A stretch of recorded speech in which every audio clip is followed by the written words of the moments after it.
Welcome to the Online Success Journey Podcast, your opportunity to discover and learn from entrepreneurs like yourself.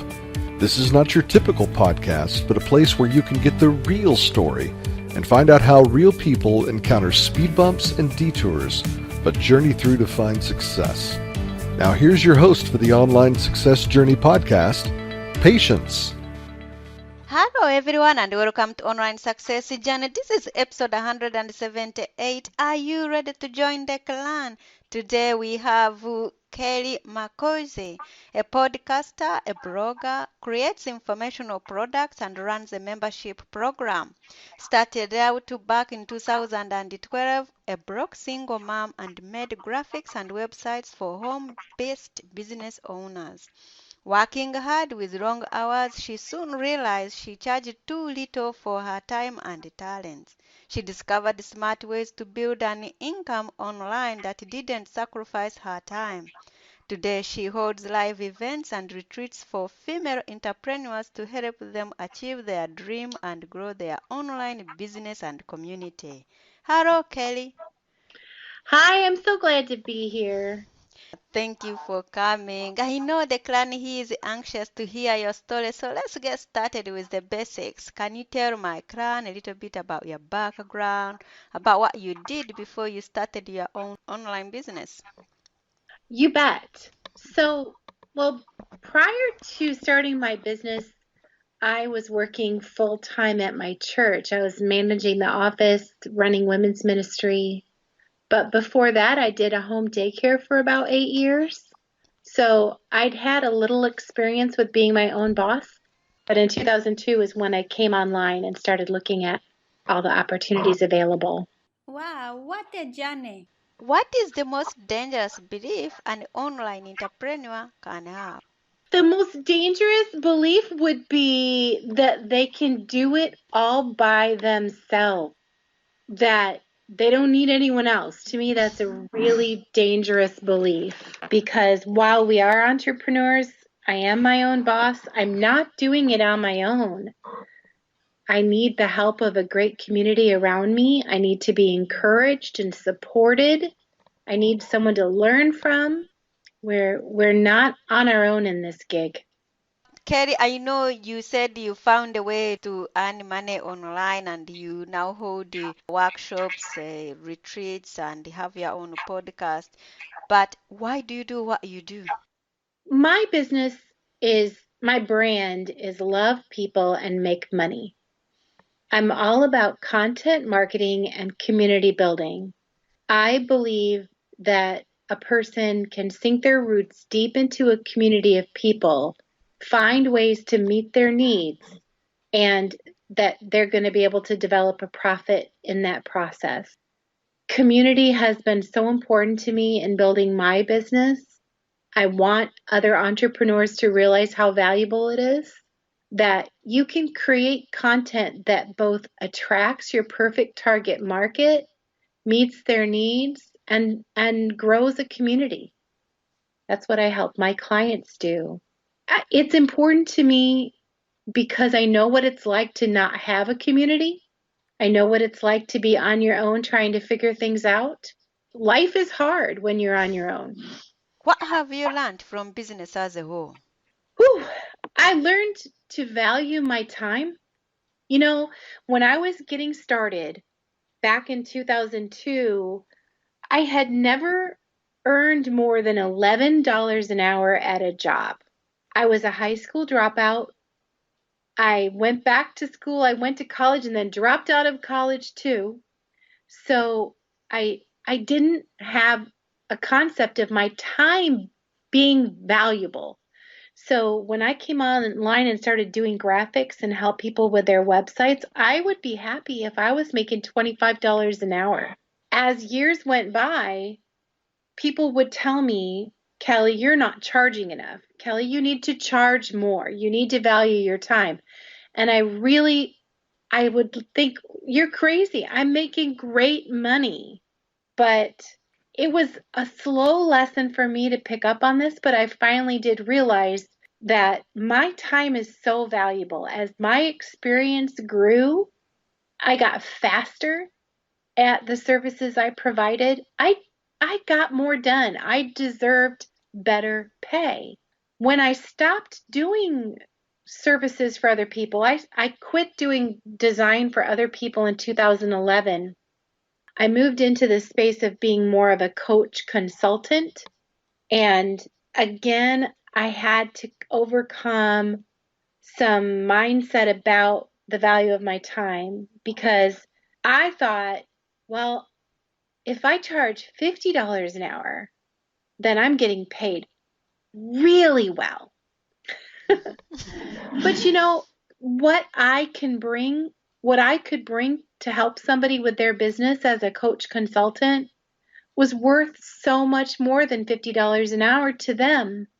But it was a challenge for me to get that through my thick skull, that your value really can't be defined by an hourly rate. It's what you make possible for your client. And once I got that lesson, now you literally can't buy me by the hour. And if I had to put a dollar amount on it, it's way more than it used to be. So mindset, understanding the value of your time, what you bring to the table in your business, was a big lesson for me. Tell us the secrets to creating content that matters. So anybody can sit down and write an article for the internet. It costs you nothing to publish some content. But if you're publishing boring content, you're wasting your time. People could click away from your content in a flash at any time. So the content, in order for content to really matter, you have to be writing about the real felt needs of your community. What's keeping them up at night? You can't just say, for example, 3 reasons you should be on Facebook. That's boring. But if you can tell 3 really exciting stories about how Facebook helped somebody connect with their perfect target market, if you can turn it around to say, let's say that you want to write some content so that people will want to hire you, you're a consultant, or you're a service provider. Write about how frustrating it is to trust somebody with your business and have something terrible happen. Because that's what they're afraid of. They're afraid if they hire a virtual assistant and all their money is wasted and the virtual assistant wastes their time or makes a mistake and costs them money. That's what they're afraid of. So don't just write about 3 reasons you should work with a VA. Write about their actual fears. Speak to their actual concerns. And you'll create content that matters, that gets read and that gets shared. So you've been in business for a long time now. So let's put man aside. How do you know you are successful? Oh, that's good. I used to think I was successful because I could pay my bills back. So when I started my business, I was broke. I was a single mom, as you said. I could not pay my bills on my day job income. And so I felt successful when I could pay my bills. And then a few years later, I felt successful because I had become debt-free and quit my day job. Then I felt really successful.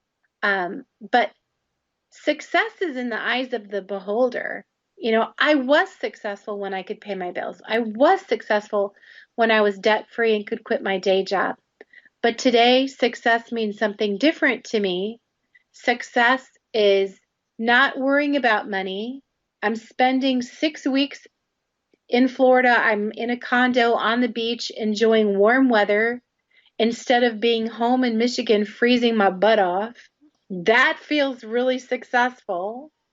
To me, at this stage in the game, success is not having to worry about money, doing what I want, when I want, loving every minute of it, and knowing that the work I do is building something for my future. Everything I do is designed with long-term profits in mind. So that's my definition of success these days. Can anyone be an entrepreneur, or are some people more cut out for it than others? You know, I think some people just want that reliable paycheck. So I don't think everyone can be an entrepreneur. If you want a reliable paycheck, you're not going to be able to embrace the risk involved in being an entrepreneur. That said, a lot of people keep their day job and work a business as a side hustle until it gets successful to the point where they can let go of that daily paycheck. So I think anybody could make it happen if they really wanted to, but some people don't. Some people really like to be in a job where they can walk away from it at the end of the day. But if you're listening to this podcast, of course, you have the desire to be an entrepreneur. Some people say you have to be a type A, really hard driven go getter to be an entrepreneur, but I don't think that's true. I partner with some people who are very laid back. They're introverts. They're detail oriented. They're not like hard driven every single day, but they have amazing businesses that fit them. So I think it's possible for anyone who really wants it. In your businesses and your partnerships, do you ever have a mentor or a coach? I have had a coach almost always from the earliest days. My first partner was a mentor to me. Many people have been a mentor as far as I've signed up for a coaching program or participated in a learning resource that they offered. Sometimes I'm working one-on-one with a private coach. Sometimes I'm pursuing other training opportunities. I'm always investing back into my learning and development. So sometimes I've chosen to work with mindset coaches and a life coach more than a business coach because that's what really needed most attention. What is the most valuable thing your mentors or coaches has told you? Remember I said that it was a hard lesson for me to learn the value of my time? There was a gal that I ended up hiring to be my life coach. We were talking about what I was charging as a coach. And I said, my target market at the time, it was work at home moms. I said, my target market is frugal. They don't have a lot of money to spend. I really love being of service to them. So I'm happy to make what I'm making. And she just shouted, bull crap. She said the other word. She just said, bull crap. She says, I don't buy it. I don't buy that these people that you're serving need you to stay small and charge less in order to learn from you. She just called bullcrap on my whole mindset that I was keeping myself small and keeping my prices small for the sake of my customers. She just called bullcrap on it, and it was so true. Because when I stopped playing small, here's the thing, if you play small, you will surround yourself with people who play small. When you take a risk and start playing a bigger game, the people around you are invited to do the same. So her calling me out on my small thinking was so valuable. I needed to be shaken out of it to see what was possible. And man, I'm just so glad I did. I hope it didn't take you so long. It was a long process. I look back now, this conversation was like 6 years ago, between 6 and 7 years ago. I've come so far since then. So far. What is one thing that has contributed to your success? Podcasting for sure. I started an internet radio show in 2003 for work at home moms. It was Work at Home Moms Talk Radio. I was the only radio show for work at home moms. The next year podcasting was invented, and so it became a podcast. It was extremely important to my business success, to my growth, to earning the trust of my community. It led to creating a paid membership site. It led to ultimately my becoming a coach. I'm so glad to have participated in it so early. A lot of people have been podcasting for years, but there aren't very many that can say they've been doing it since 2003. So being a podcaster was a big benefit to my business.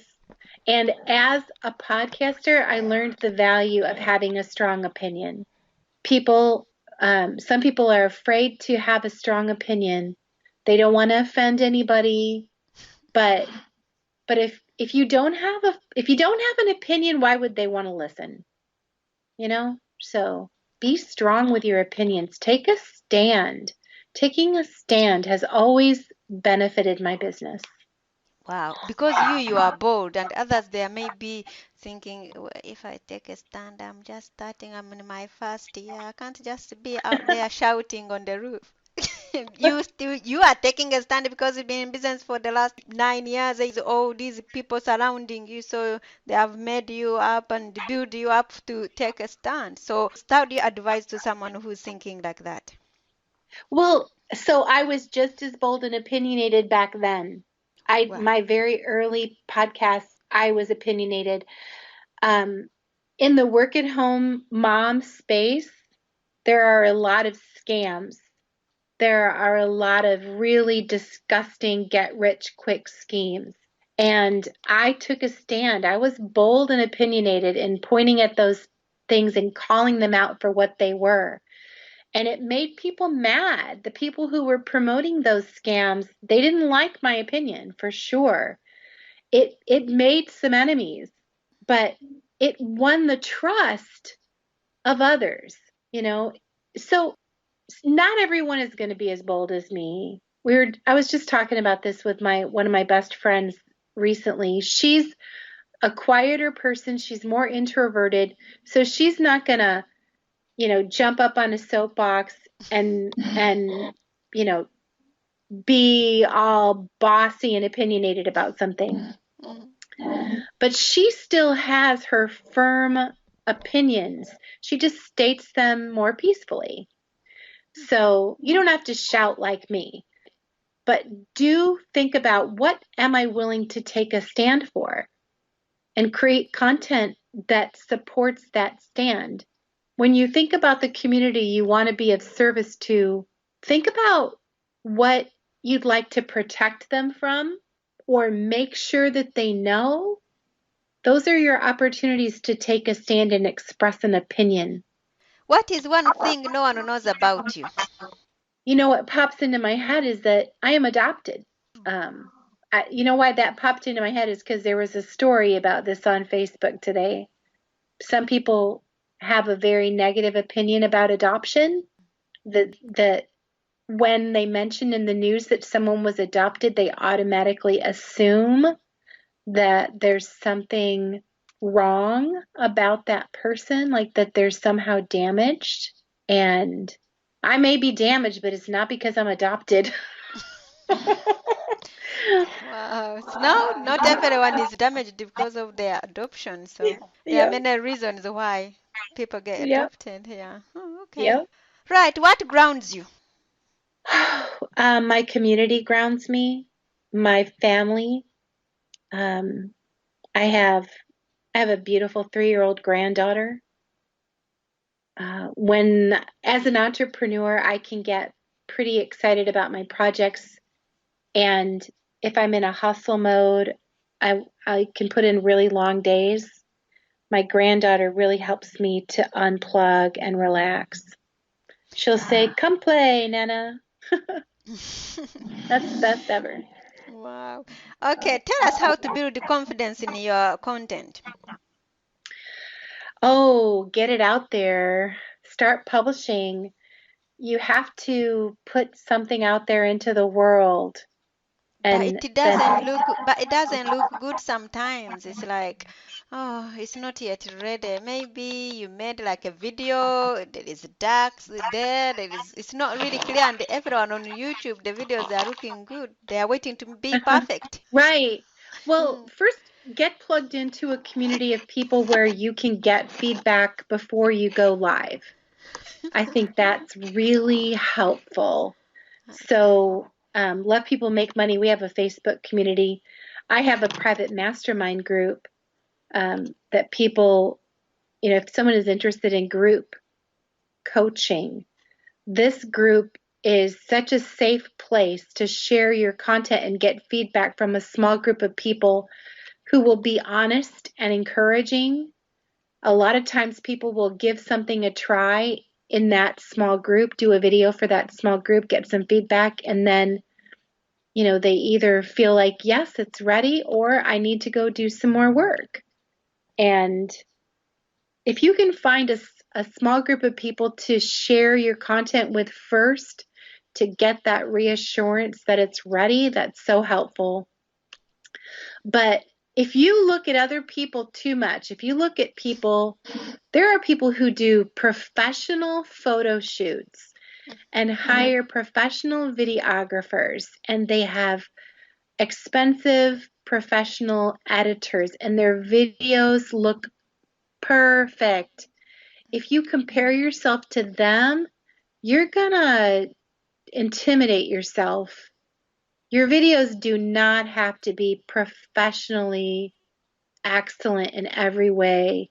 They just have to be clear and not annoying. There's a big difference between trying to be perfect and to just convey your message without being annoying. Okay. Wow. Let's talk about your Love People and the Make Money program. So I'm blogging and podcasting at lovepeoplemakemoney.com. I am, like I said before, I'm focused on content marketing and community building. So there's a free Facebook community you can come be a part of. You can claim a free brandable content bundle if you're interested in some rebrandable content you can use. I take a stand that you want to publish content you're proud of for a community you love. And that's what I aim to help you do. Where do we find this product and how can we connect with you? LovePeopleMakeMoney.com is my home on the web. So, Clan, there will be more from Kelly in a moment. If you are listening on one of the many podcasting platforms rather than my website and you are encouraged by Kelly's journey, go to onlinesuccessjourney.com for a bonus portion of the interview. The Online Success Journey is a wonderful membership community built for people searching for the path to success. We are one big clan and you can be part of this community for free. Once you have joined the clan, click on part 2 of Kelly's journey or over 150 other journeys that are available and learn how you can find the right path for your own online success journey.